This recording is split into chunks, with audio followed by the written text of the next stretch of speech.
আহলে হাদিসরা কি জামাতি ইসলাম বিরোধী? জবাব, আহলুল হাদিসরা অমুকের বিরোধী তমুকের বিরোধী এইভাবে কখনো বলে না।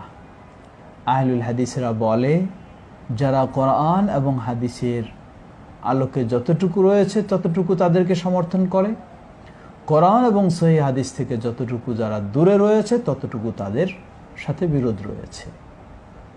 সুতরাং যাদের কথাই বলেন আপনি, তাদের সাথে আহলুল হাদিসদের সম্পর্ক সেভাবেই, কোরআন এবং সুন্নাহর মাপকাঠির আলোকে। আল্লাহু আ'লাম। আসসালামু আলাইকুম ওয়া রাহমাতুল্লাহি ওয়া বারাকাতুহু।